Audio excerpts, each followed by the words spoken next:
Hello, everyone, and welcome to Marketing Roundtable, a BrainDo podcast. I'm Tatiana Knie-Smith, and I work in design. I'm Rachel Rhodes, and I work in organic social media. And today we have an elite guest, BrainDo's own principal, Brian Cosgrove. Please introduce yourself. Hi, I'm Brian Cosgrove, and I'm principal at BrainDo, one of the founders, and I'm happy to speak with you today. Nice. Great to have you. So can you please give us some of your background on who you are and your relationship to digital marketing? Yes. I am definitely more of an engineer. That's how I started out in my career. I was in space systems engineering, and I got into marketing through a second job, a warehouse job that I wasn't, I guess, the fastest at. But the owners of the company asked if I could help them out with their website because they knew a little bit about what I was doing in the rest of my career. And I learned a lot about SEO, learned a lot about analytics, learned a lot about other channels. And I decided to make a career switch in 2006. And I applied for an agency for the sort of most entry-level SEO job.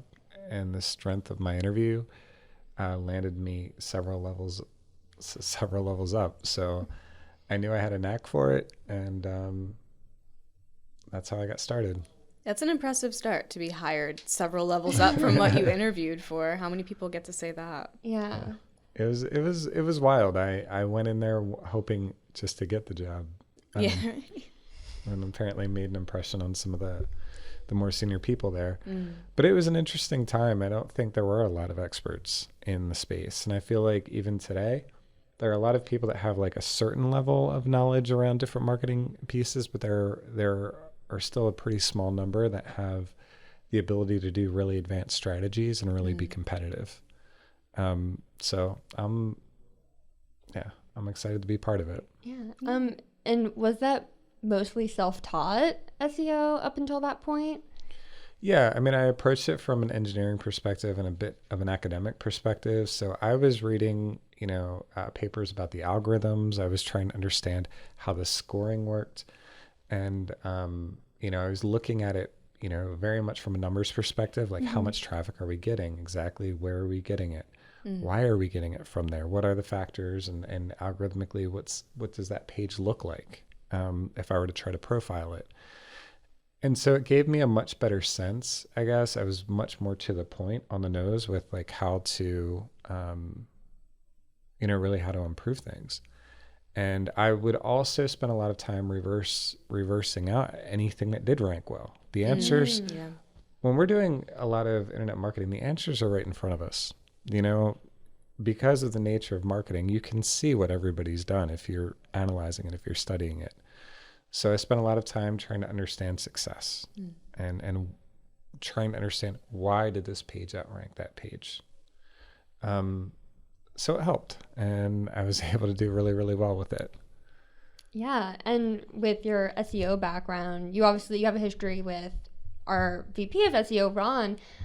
Could you tell us a little bit about that little origin story? Yeah, the origin story. Yes. So Ron came in. He had done a little bit of SEO and PR work before, but this was kind of his first.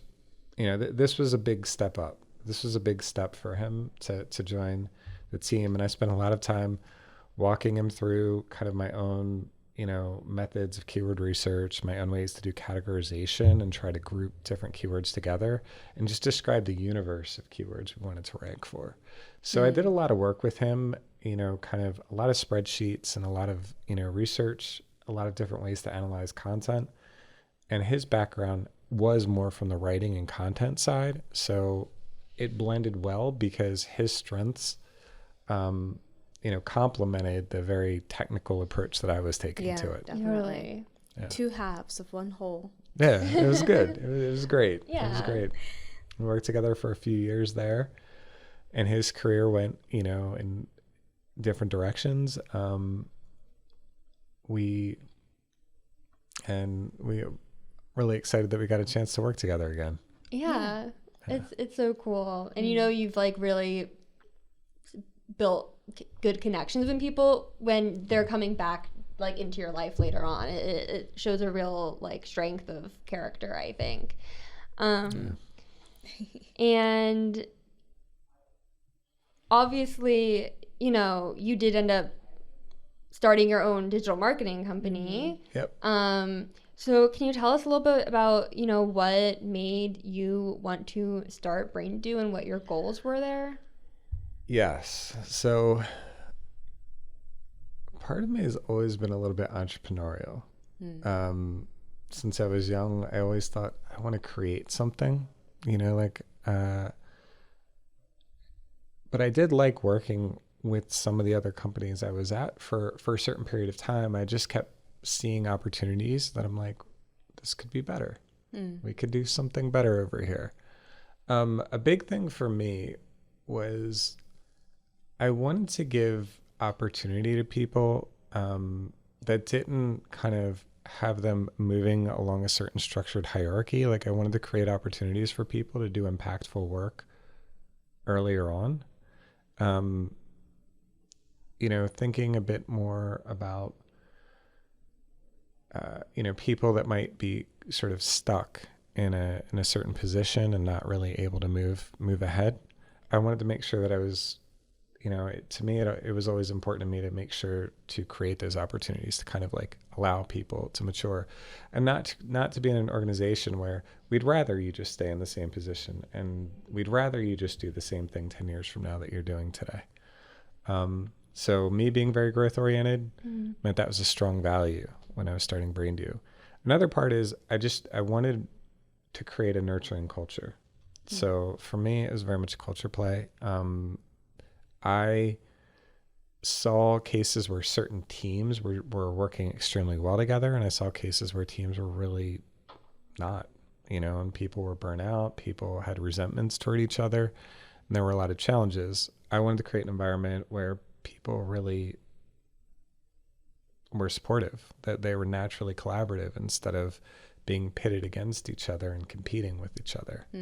So it's, you know, BrainDo happened in part, you know, as a collaboration between myself and a coworker of mine and friend of mine, Jenny Do.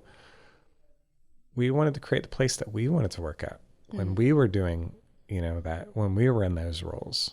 And so we also wanted the ability to turn down companies that we didn't want to work with. You know, it's not just about the money. It was very much about trying to have an impact. So it's a lot of things. It's sort of like a confluence of different forces that, you know, that led Jenny and I to give up great jobs. And, you know, I remember telling my parents, and they were trying to talk me out of it. Really? Yes. Look where I am now. So I had so much security. Exactly. Yeah. Yeah. You know, and it's just like, yeah, I'm going to give it all up. No more benefits for right now, at least. Yep. I'm gonna give this a go, and start something new. So. And now it's been 10 years as of February. We've hit that 10-year anniversary. Yes, it's amazing. Big milestone. The company's amazing. obviously And the grown a team lot. Is awesome. Yeah. Yes. Congratulations. Yes. How did you use some of your kind of technical experience to inform your business decisions then? Because you were doing that for other people, but now you're kind of like doing it for yourself. What was that like? It's interesting. You know, I had to kind of come up with my own KPIs, my own scorecards. I had to start to look at things differently and figure out, you know, pick apart how, you know, this company works. I think for a while there, earlier on, it was very easy to, you know, I was doing a lot of the work on the front lines, especially with, you know, with BrainDo early on. And it was very easy for me to, you know, I just work harder. You know, it's like, how are things doing? Just work harder, you know? And now it's like, all right, I need to look at the operations. I need to look at the organization, you know, as a whole, and make sure to take care of it and nurture its health. So it's sort of like analyzing a website, sort of like analyzing a digital program. I need my KPIs, I need my scorecards, and the goal is to keep it moving in the right direction. Yeah, because, you are the founder of this new company, but at the end of the day, you are still a data analyst. And it's not like you've just kind of faded into the background of being like that ambiguous co-founder owner that's just like you never really see from them. They're not really involved. You are involved. You do like actively work with the team. So why is having such a solid analytics strategy on digital assets critical for business growth and success? I mean, there are so many easy ways to waste energy, to waste time, to waste money. It's so easy to do. Yeah. If you don't start keeping score of how you're doing, it's very hard to even tell when you're doing well or when you're not.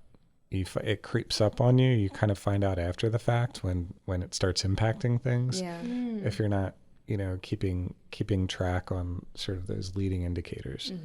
So that's, a big part of why I feel like everybody should be getting some degree of spending some time really looking at the numbers and then trying to understand what items are driving those numbers in either direction. And which numbers are probably even important to look at in the first place. They might not know they're kind of looking at the wrong thing. Yeah, there's a lot of vanity metrics out there. There are a lot of things that people think are important to look at and then find out later on that they're not. So let's say a company's gotten to that space where they're like, oh no, we realize we haven't been keeping track of things. We're kind of off the rails. How can they then kind of reverse engineer and implement a better strategy? The first part is to see, do they have good data to work with in the first place? So we have to clean that up if they don't. I would say spend some time looking at what data they do have, then determine what data they should have, and try to get that worked out. Now, if they do have good data to work with, there might still be some filtering and cleaning that needs to be done. For example, common things like your own team or your own development team or testing tools or other things like that could show up as traffic in a web analytics tool. And so they don't represent normal customer behavior. Yeah. They're not helpful for making business decisions to get more customers. Right. So there's a lot of work to kind of look at there. Even, separating out existing customers from prospective customers. There's a lot of work to separate a lot of that out so that you can get the right read on the right group or the right segment that you're actually trying to impact. God, there's so many details to think about. I'm just like visioning like all the funnels and like maps of where people go and how they get filtered in the different spaces. It's a lot. And we were talking about like looking at their data, what data they have. I think it's important to kind of add in that fact that like you can't like retroactively get that data. If you're building a website, that's a really important pitch to like get that foundational analytics work done so that you have that data later. If anyone was thinking about doing a website and we're trying to like pick and choose the most important things to have done, what would you recommend being important to have a functioning trackable website? Your favorite KPIs, go. It's really interesting. So the first thing is I'd look at a website and say, what, when we think about user stories, right? Because I know that you're, in the UX world, like when we think about what are the actual flows, what are the actual tasks to be done on the website, I land and you should be able to answer, what do we want the customer to do? What do we want the user to do? You want to think about all of those different flows and then figure out how to count how many times those flows happen. You want to be consistent with how you count it, and you want to make sure that you count, you come up with a criteria that says that definitively happened, that the end of that flow definitively happened. I would say that is the very first thing that everybody should, focus on is, can I track how many times those items happened? And to go along with that, just how much traffic you have, meaning I need to just track every entrance to the website so that I can now figure out what rate those things happened at.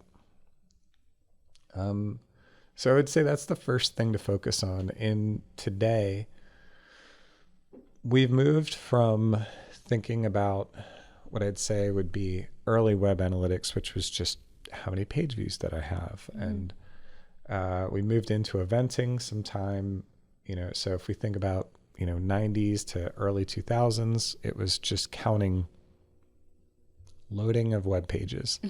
If we move beyond that, we started with eventing using JavaScript. It's how many times people interacted with different parts within a page. And that led us to this very UI centric, view of things that was very much, and web centric. As we moved into the end of the, into the 2010s, we now had mobile apps. We had other different forms of screens that needed a lot of this kind of, we needed new language, it wasn't necessarily a click, it was a tap. We needed to think about things a little bit differently, and different UI experiences, sometimes trying to do the same job. So it was a big evolution for us to try to start moving in the direction of just counting, events. And let me think about the fact that now that the web's been around this long, or now that the internet, internet UI experiences have been around this long, how do I track and trace them over generations of applications, over generations of websites? I want to keep some of these numbers lined up because I want to compare how I finished a registration process on one application and how I finished it in a second. So it led us to just thinking about more generic business events, or just more generic conceptual events, and tracking those. And the current generation of tools seems to be more focused on this event-based approach, which lends itself to work with even a voice app, even, other kinds of interfaces, and ones that we haven't even created yet. How do we interact with companies through the web? We're starting to record events now, sort of somewhat decoupled or independent of the current expression in terms of an interface. So being able to count those things, and how they get done, leaves the designers and the UI teams able to have more creative freedom on exactly how to make those events happen, because they know what the events are that they want to increase. So they can express those events in different ways. They can come up with an entirely different way to register. They can think through different ways to purchase or check out, and how those just increase the overall number of purchases happening. Yeah. And could you just explain what an event is for someone who might be unfamiliar? Yeah. When I'm using the word event here, just think of it as, so a purchase would be an event. Honestly, any action or occurrence on a web application or an app or anything in this digital space, what I'm talking about, in the context of clickstream data, or, other kinds of this digital application front-end data, is that an event is simply something we count, something we send from the application itself to a server that records the occurrences and counts them. We give them a name, and the name itself, the language behind all of that, is an art. It definitely is. I mean, you have to think about it, how to group them together so that they're intuitive, so that they're clear, and so that the language is consistent. The best kind of events are ones that you could guess, meaning I've seen what 5 of these events are. I know there's another action I could do on the website. I can guess what that event name is. And just being that consistent with it, where the terminology and the phrasing is completely intuitive. I would say that's probably one of the largest areas that companies don't plan out ahead of time, and makes the data that they're working with so much more complex and difficult to work with. So then would an event just be the end of the journey, or a significant stop on a user's journey? It's the whole spectrum. Okay. So an event can be as small as every step or every nuanced mid-step within a journey, or as broad as the end. Okay. When we're describing events, I usually think about these milestone events being sort of the end of the journey and possibly the start of the journey. They're major milestones in the application. But then we've got all of the, if we're recording the details within the UI, like clicking on that particular button or scrolling on that, particular piece, or even watching the video to 10 seconds. Yeah. All of those they're still events, but I would consider them to be, secondary. They're still on the overarching journey. Right. Right. Okay. That makes sense. Yeah. And now where do people even view this data? I know like Google Analytics is a big one. Are there other spaces to be viewing this data in? So Google Analytics, Adobe Analytics are two of the biggest. Adobe Analytics. Yeah, they're I two actually of the haven't biggest heard of ones. that one. You haven't? I work in social media. I'm like, what's Adobe Analytics? What is it? I guess you don't work in as many pitch decks as me. Yes. It's a company named Omniture in Utah was purchased by Adobe, I guess, a number of years ago. Oh. And before that had happened, Omniture had purchased Website Story and Visual Sciences. So they had, and a bunch of other, and several other products that they added into their digital analytics reporting suite. So Adobe Analytics, even though it's only had that name for maybe the last 10 years or so, maybe even less. It's been about 10 years, I think. It's been around as a product, far longer than that, probably to the very beginning of JavaScript, that JavaScript eventing I talked about earlier. Yeah. So a number of other tools have kind of gone away. There's a few other, companies that we're starting to see emerge. And more, I guess we're starting to see companies collect the data first party, which is where they start, they're taking the same information that they were sending to these tools, sending it to their own endpoints, meaning their own servers, and they're processing those events into sessions, into users. They're kind of combining them and joining them by all those keys. Is that significantly more difficult than just using something pre-built like Google Analytics? Is it like a big lift to collect your own data? It used to be. Okay. It used to be. Yeah. Yes.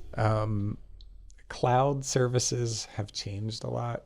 It's very easy to set up an endpoint. It's very easy to store. Okay. Yeah, because storage was my next question. Like, where do It's you a keep lot it all? less expensive to store it first party. And it mitigates a lot of challenges around privacy or even around the pre-built systems. They have limits, they've defined how they store the data, the organization of it, the performance of how to retrieve it.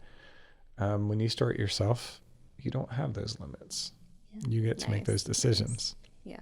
So talking about programs and different softwares capturing data, obviously a big thing in the world of analytics right now is GA and GA4 coming out. I don't really know what that is, what it means.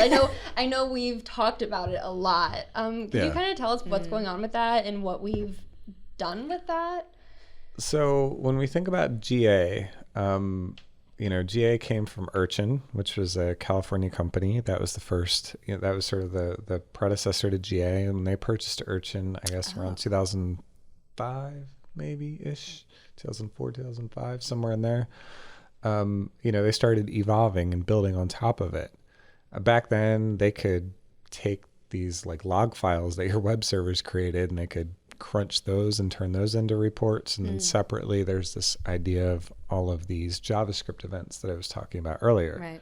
So that was kind of like what Google Analytics started with. Well, if we think about how old that is, the tech back then, websites didn't get as much traffic. The complexity of what they were crunching through wasn't as wasn't as extensive. There weren't apps. A lot of things didn't exist when they started building, that product stack. Right. Yeah. Sometime, later, they purchased a company called Firebase. Firebase had in its library, it's sort of like a suite of tools for mobile app development, and had its some kind of analytics in its library. Now, I don't know the exact reason why they made this decision, but the current version of Google Analytics is sort of like built on this legacy, and they kept adding features and expanding it, but it was sort of built on this strong foundation that's been around since they purchased Urchin. Firebase was kind of its own separate code base. It started with just this idea of capturing some of those key events and wasn't really built to do every last kind of possible item, sub-event, or whatever we'd like to call it, that you could capture.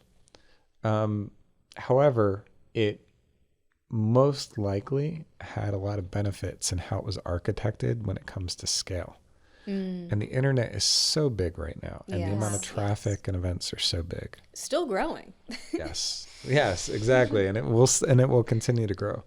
So I believe that a lot of the impetus for this, or my conjecture would be that they, that whatever the technology was that Firebase platform was built on was underneath the hood scales a whole lot better and is more performant and ready for the future. So we have GA4 coming out. That's sort of an evolution of a product that came much later. And I would say in some ways is still more primitive than the prior version of Google Analytics. Really? Yeah, I would say because the prior version of Google Analytics had so much investment in feature expansion, it was very, very fleshed out with lots of different, ways to capture data, some of which have already been deprecated, lots of different filters and options in its configuration. But it was sort of architected with an old mindset and then adapted. Sort of some things stayed the same, even though the internet kept changing. Yeah. The new one is starting from a place where mobile apps were always a thing. Yeah. The new platform, is open to the idea that we could have applications within applications in virtual spaces, and Right. we've got across screens. Exactly. Yeah. So it's I would say what we're looking at right now is just the fact that there is a transition when it comes to the new platform.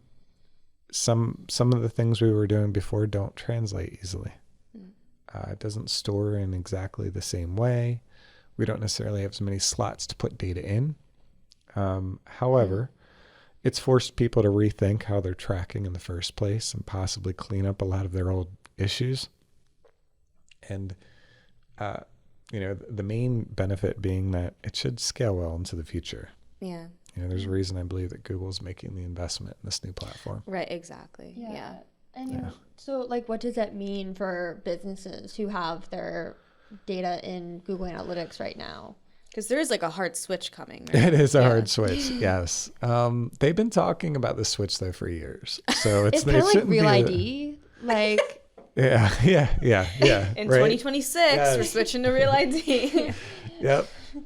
It's one of those switches that they keep talking about. I do think this time they are going to make the switch. I mean, if all of this is predicated on what I think it is, which has more to do with the infrastructure underneath and wanting to upgrade that, they're going to want to turn some of that old infrastructure off.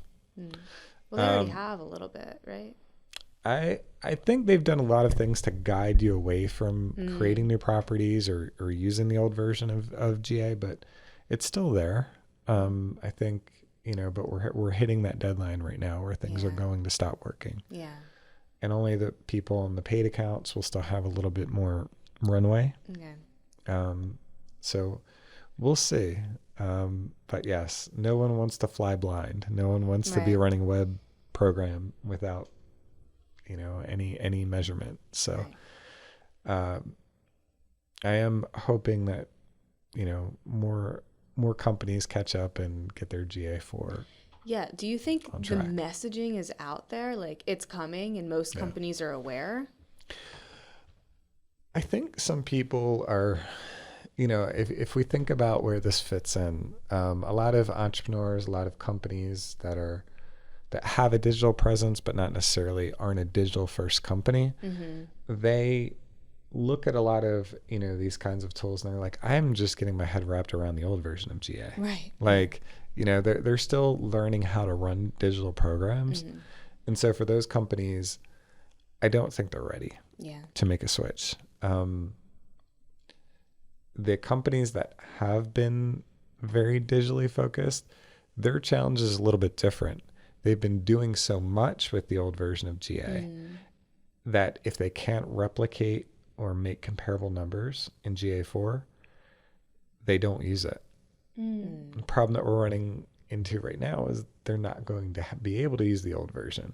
Oh, they're being stubborn. So they're fighting the growing pains. Yes.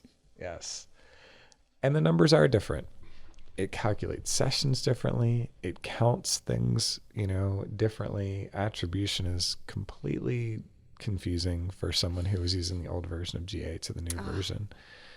And even more in depth than I could cover on a podcast, all the tiny nuances of the business rules of when this counts, but that one doesn't. But we could tell you if you need GA4 consulting. Yes, we can help you sort all. We can help you sort all of that out. Yes. But it's forcing people to recalibrate, their measurement and their performance metrics that they might have developed processes around for years now. Yeah. Decades even. Right. It's what they're comfortable with. Right. Yeah. This podcast is powered by BrainDo, a digital marketing agency that not only provides a diverse mix of digital services, but offers guidance, experience, and true partnership to bring your business to the next level. This episode was all about data analytics, but we also offer expertise in design, social media, paid search, just to name a few. We've worked with businesses on every level, from local operations to Fortune 500 companies across a variety of industries. We have experts to help strategize and execute your digital marketing needs, no matter what step in the process you're at. We're there for you, from wireframes to paid campaigns. BrainDo, experts in everything digital. Please reach out today to learn more about how we can help your business grow. So, how does a company take data and turn it into ROI? That's a great question. It's a big question. It is a big question. It's the question. So let's talk about, what we mean by that. So, return on investment. Is it the investment in the data itself, the investment in the data collection and all the tools, the investment in the team that they put into it? That's, I guess, one form of data, one form of investment that we're looking at, and just having the program to collect the data and to analyze it. The main thing they need to be able to do is kind of start looking at their analytics program as a whole, look at what it's costing them to have all of this data and to have all of this infrastructure, and start making sure that those team members that are involved in working with the data are producing insights or producing intelligence that allows the company to perform better. So, I mean, when it comes to, the ROI itself, the data itself is useless unless it's being applied to actually change the business, to actually improve the program. There's a few different, I guess, areas here. So one way to start to get more value out of it, if you're like buying and selling web companies, I would definitely be much more interested in buying a company that has a strong foundation in its data, where I can read it, I can analyze it, I can do forensics on it, because that is where I'm going to find all of the opportunities to make that investment worthwhile. So I would say, in one way to think about the ROI is it actually just can potentially increase the value of the company as an asset or the digital property as an asset when you go to sell it. To the next buyer who will take advantage of it. I wouldn't have even thought of that. Yeah. It's I mean, it's something that's actually come up, from some projects we've had. Wow. Another area that building digital products, right? So like recommendation engines or optimization engines of some kind. These are things that are extremely powerful at helping people, increase their activity or their usage of any particular web application. But they don't work without the right data feeding into them. Mm-hmm. So I would say that's where we can, build data products that are extremely effective. The next area that would be the intelligence area. Now it's interesting. There's kind of a few different directions this can go. Forensics can be helpful for tracking down fraud or problematic issues that are happening. Hacking attempts, all things like that. I would say there's sort of like one use case of data right there that, it turns into ROI basically from saving you or preventing or diagnosing, issues. More practical uses, are using the data to segment and what is and isn't performing in a marketing program or traffic driving program. How do people navigate from one area to the next, and what can we do to increase those rates? Just looking at a number of the different, rates or of action. Mm-hmm. If you know that those actions are productive and helpful, anything you can do to kind of run tests, make changes, measure, and continue to improve, you're going to get a ton of ROI out of it. And the final, and that ROI can be both on the user experience design side, the interface side. Yeah. And it can also just be on the traffic driving side. Like, are we getting the right people to the application in the first place? So lots of different ways to get ROI. Yeah, yes. Many paths. Yes. I would like to real quick, in a sentence if you can, define forensics and data analytics.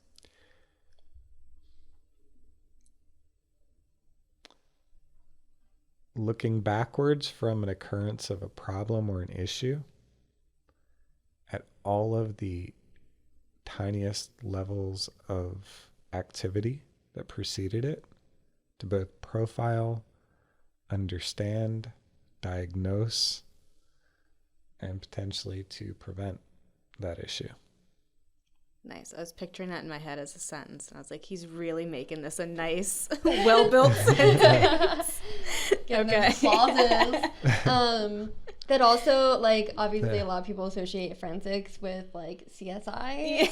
True crime. Yeah. And I'm just like, wow, everything you're saying could apply to solving a crime. Yes. You're tracking back, all the things to try and prevent that stuff happening in the future. Right. Well, in the case of fraud and hacking. Yeah. Those are crimes. Yeah. Absolutely. Fingerprinting is tracking where people tapped and stuff, making literal comparisons. I took a forensics class in high school. They use the word fingerprinting too in the context of what browser were they using, or what are the characteristics of IP addresses, browsers, all sorts of things like that. So, they're kind of looking at trying to, in certain cases, this turns into criminal activity. They have to track it down. Yeah. So what is the digital fingerprint? Right. That's cool. Do you think there's a particular reason that there is crossover with data analytics terminology and crime-solving terminology?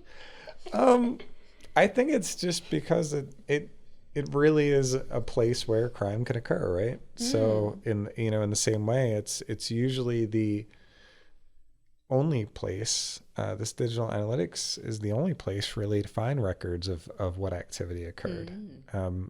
Because it's all ones and zeros traveling through wires. How would you effectively communicate insights to stakeholders and the impact that they might have? It's a great question, because just because you have people doing the,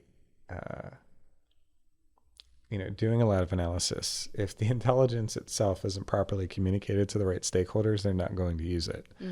So there's a certain part where you need to abstract the insights away from all of their very, very specific technical details and terminology of sort of how you got it, and translate it into the language that the stakeholders speak. Yeah.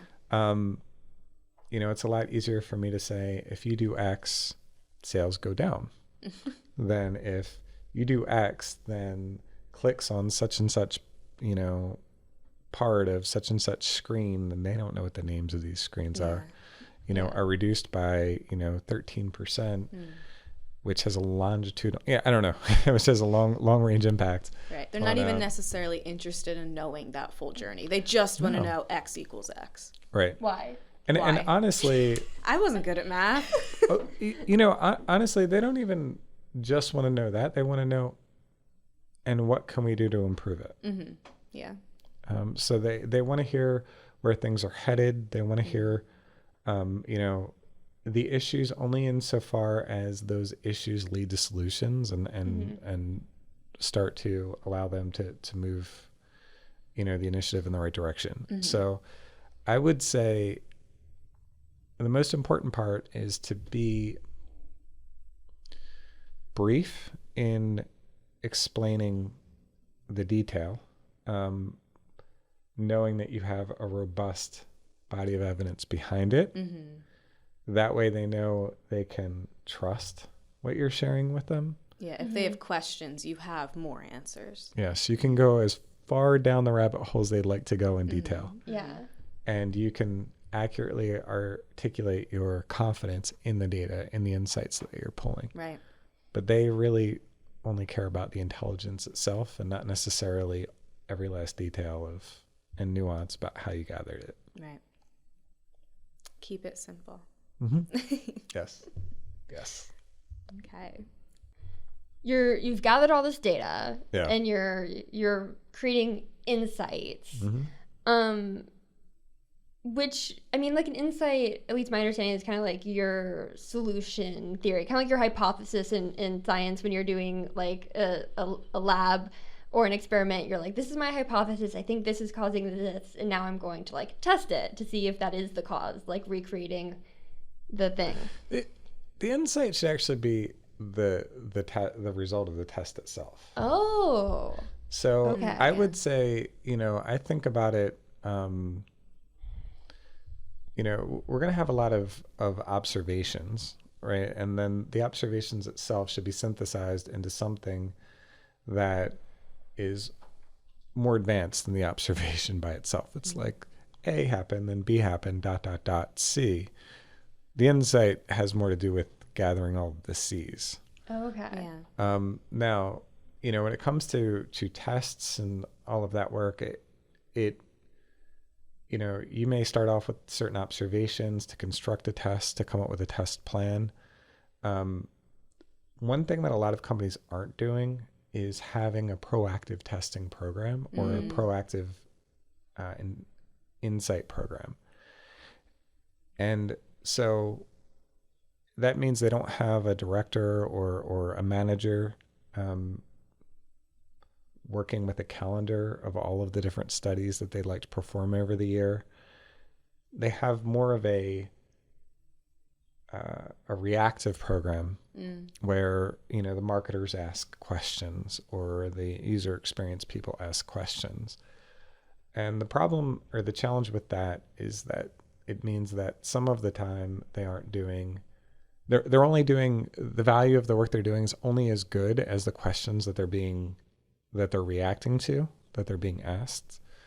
If they had a proactive program, they might look at it more holistically, saying, okay, when are we making changes to the application? Or what are some larger hypotheses that we have that remain untested?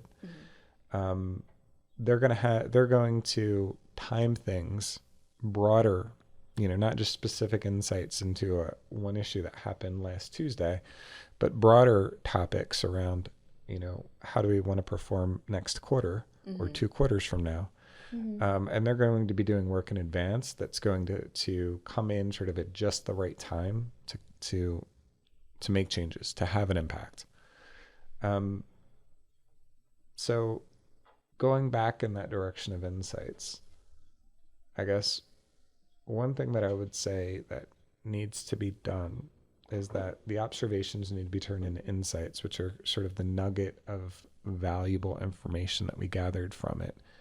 Those insights need to be turned into intelligence, which puts all of those insights in perspective and starts looking at the importance, the impact, what to be done about it, and is used for anybody making any planning or major changes to any of the programs. So you have the intelligence, and then you're taking it into the actions. That's like the end point, I'm guessing. Like, maybe if we had like a concrete example, let's say we're doing like, we're gathering data and we see that we're trying to get people down the funnel to a purchase, and we're on a homepage with like a video, a purchase CTA, and then maybe some like other links to less important pages underneath. And we're seeing like, I don't know, let's say we're seeing a lot of people watch the video, but not a lot of people converting to purchasing, hitting the purchase button. And that's kind of our data. What might be your kind of next, how would you handle taking that information, kind of creating maybe an observation and then testing that? Sure. So, one question I have is, do we have like a before state, or do we have anything that may have occurred before where we were having better performance? I'd want to look at all the differences between the design qualitatively, try to determine what is different about the two different experiences, and see if we can use that to sort of drive a hypothesis. Another thing that I would be looking at is, let's look at device type. So is this happening more on, certain screen sizes, certain orientations, certain device types? I might look at certain, user groups, existing, past purchasers, only prospects that are responding differently. I might look at, different layout elements. Do I have any other purchase buttons around videos on other pages? Is this layout different than their layout? Trying to create a baseline, or trying to create maybe a point of reference. And so, the idea is to kind of approach it from different angles to try to see if you can figure out, where could a design change? Where could content, maybe in the video itself change? We might look at different abandonment points, cue points in the video when people abandoned. Where did they go next? If they didn't hit the purchase button, did they hit anything? Did they leave the site? What happened? And maybe if they're going to other places, maybe we want to, maybe the other calls to action could be distracting. Maybe the purchase button itself, we do a lot of work here around ADA compliance. Maybe we've got a small segment of the population is colorblind and they don't see the button with any sort of contrast. Maybe there are different, different areas where we can be a bit, presumptuous with coming up with some hypotheses on why we're seeing a differentiation in performance, or we're seeing underperformance, and start to test those things out, or to just make proactive improvements. Yeah, that does remind me of your UX Glossier audit. The buttons were really, they didn't stand out, and I wouldn't be surprised if they, saw repercussions from that. Yeah. So like something we could do then would be like an A/B test. Could you explain what those are and how they help inform decisions? Yes. So simply put, we serve two different versions of the same design or page, and we determine which one has a better, which one has more forward progression, which one has a better rate of moving forward into whatever direction we'd like customer to move. Coming up with proper test design is like designing an experiment. We're looking for statistical significance. We're looking for confidence. So there's a stat side to the math of this. And then we are also just looking at having a different enough change to have an impact, but not so many moving parts where we can't gather enough information about each one. Right, like just the one variable that you're really testing against. Yeah, and sometimes that one variable could be a whole recipe. You know, it just depends on the sample size you have, the time you have to test, and really, you know, it's very easy to keep testing too many details to the point where you've lost the ROI on the entire testing process. Yeah. Lost in the sauce. Yes. Lost in the details. I would generally say, you know, test, you know, having a bigger, a larger or more differentiated experience to get a broader sense of differences would be my first round. And I'd only go into more refined testing of very small individual elements when you have a good reason to believe that it could have an impact that makes sense for the amount of effort. And B, you have enough, you know, you've already taken care of the larger changes that you can. Yeah. That makes sense. Yeah. Let's say on our hypothetical journey, we're gonna, you know, A/B test this video button combo on this homepage, and we did something where we did like different copy maybe, and then we did like a different design, and we see one is outperforming the other. What would be our next step then there on this data-driven journey? Generally speaking, we promote the winning variation. Yeah.